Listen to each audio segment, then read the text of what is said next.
Sveiki medžiotojai. Kągi, pagaliau atėjo normali žiema ir prasidėjo bent jau man vienas mėgstamiausių medžioklių, tai yra lapių medžioklės. Aš labiausiai mėgstu medžioti lapes, naudodamas vilioklius. Ir šiandien apie tai noriu jums ir papasakoti. Pradėkime, manau, nuo viliojimo pozicijos pasirinkimo. Čia kažkokių paslapčių nėra, jums tiesiog reikia atsisėsti, pasirinkti viliojimo poziciją taip, kad nuspėtumėte greičiausiai, iš kurios pusės atbėgs lapė. Nes yra buvę tokių situacijų, kad vilioji, nieko nėra, atsistojo, pasirodo lapė už nugaros ir viso gero.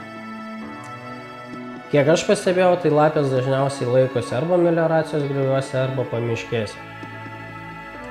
Čia kažkokių gudrybių nėra, tikriausiai kiekvienas pažįstat savo plotus ir maždaug nujaučiat, kur gali jos būti.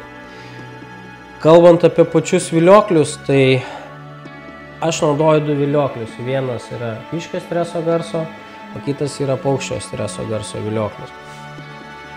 Ką galiu pasakyti apie pačius vilioklius, jeigu kalbam apie kiškio streso garso vilioklius, tai jie iš esmės visi labai panašaus garso yra viliokliai, kad ir jiems skirtingų gamintojų. Tik tiek yra tam tikri niuansai. Pavyzdžiui, jeigu tai yra tokio tipo vilioklis, tai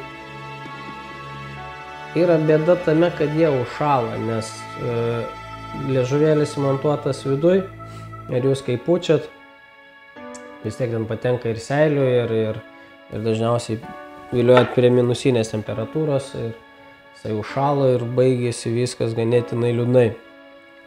Aš naudoju Nordic Predator vilioklį, jisai turi tokį gan didelį liežuvėlį, didelę skylutę orui išeit ir jeigu tarkim būna užšalimas, tai jisai būna štai čia, kuris lengvai tiesiog pavalius su pirštu nusivalo. Kitas vilioklis tai yra tos pačios firmos Nordic Predator, tai yra paukščio streso garsas. Iš esmės man šitas vilioklis labai patinka, nes tarkim jeigu paimkim kiškio streso garso vilioklį, lapės ne visada į jį atbėga. Jos iš smalsumo išlenda pasižiūrėti, kas čia vyksta, bet būna taip, kad tuom ir pasibaigia. Tačiau kaip jūs pasiemat paukščio streso vilioklį, dažniausiai lapės neatlaiko ir pradeda bėgti link jūsų. Apie patį viliojimą.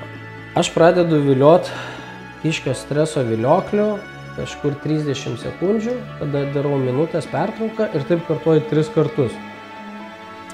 Tada ėmu paukščio streso vilioklį ir darau viską taip pat.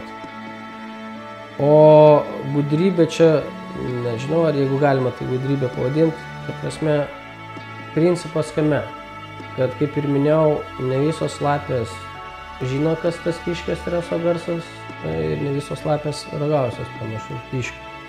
Bet jos į smalsumo dažniausiai išeina bent jau į pamiškę pasižiūrėti, kas čia vyksta.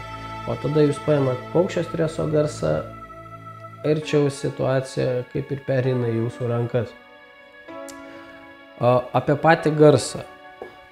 Viliojant su kiškio streso viliokliu, jums reiktų pučiant daryti vibraciją iš gerklės. Skamba panašiai štai taip.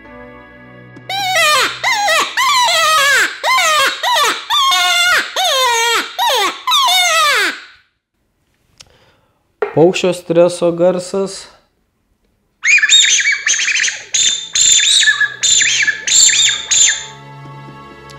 Skamba štai taip. Iš esmės, padarius vieną seriją, tai yra kiškio stresas, paukščio streso garsas. Lapės dažniausiai pasirodo. Jeigu jinai, ta prasme, tikrai suinteresuota maitintis tuo laiku ir jei yra įdomu, tai bent jau aš kiek pastebėjau, vienos tos serijos užtenka. Grubiai vilioja 10, gaunasi 12 minučių ir lapė pasirodo. Jeigu nepasirodo, tai arba jai visiškai neįdomu, arba jos ten galbūt nėra. Ką, manau, su teorinė dalim iš esmės kaip ir viskas aišku. O dabar keliaujame į medžioklę, kuri vyko praeitą savaitgalį Šališkių medžioklės klube ir už kurią asmeniškai esu dėkingas Mindaugui Grinevičiui, kuris mane pasikvietė į tą medžioklę. Bet ką, keliaujam, žiūrim, kaip sekėsi praktikoje.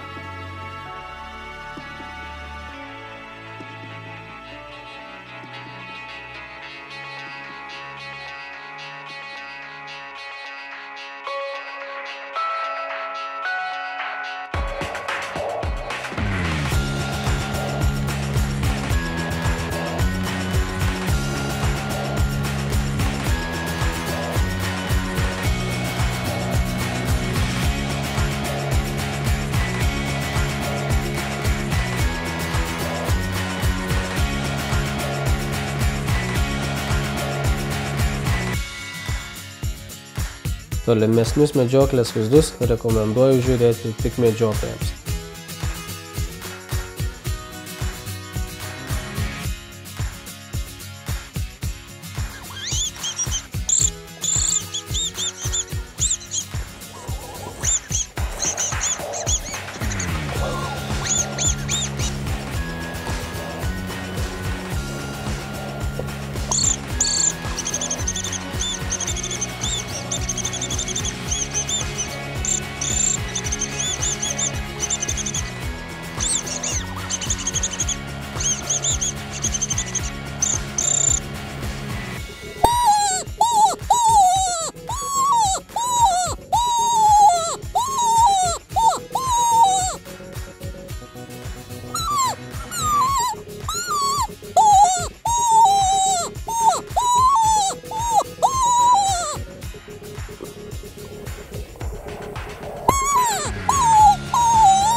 Na, kaip matėt, šitą lapę pradėjau vilioti kiškio streso garsu, bet jinai tokia kažkaip biškį abejingai į jį reagavo. Gal kiškio gyvenime nėra mačios, bet kaip jinai biškį prie arčiau, pradėjau vilioti paukščio streso garsu. Kaip matėt, nu, čia grubiai koks 100 metrų, bet jinai ant galo pradėjo mane žiūrėti.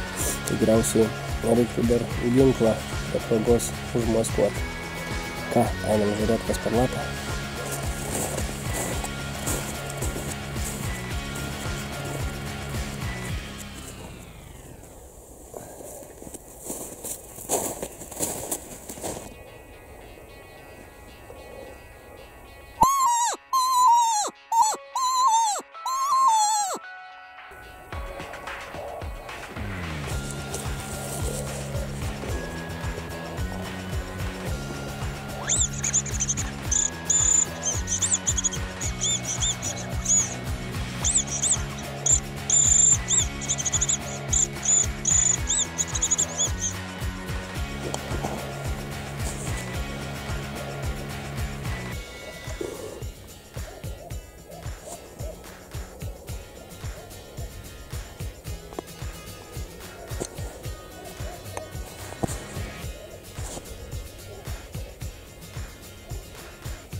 Būna ir tokių situacijų, kad viliok tu kaip nori, lapiai kažkas nepatinka ir jinai link tavęs neina. Šiuo atveju greičiausiai mane pavedė mano įsirinkta viliojimo pozicija, nes sėdėjau vidury plyno lauko. Opa!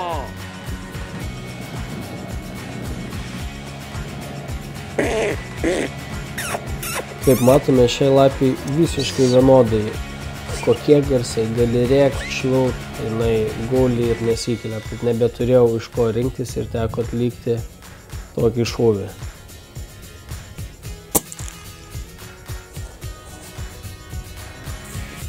Na kągi, o šiandien tiek. Jei jums patiko šis video, spaudžiam like, dalinamės su draugais ir iki sekančių susimatymų.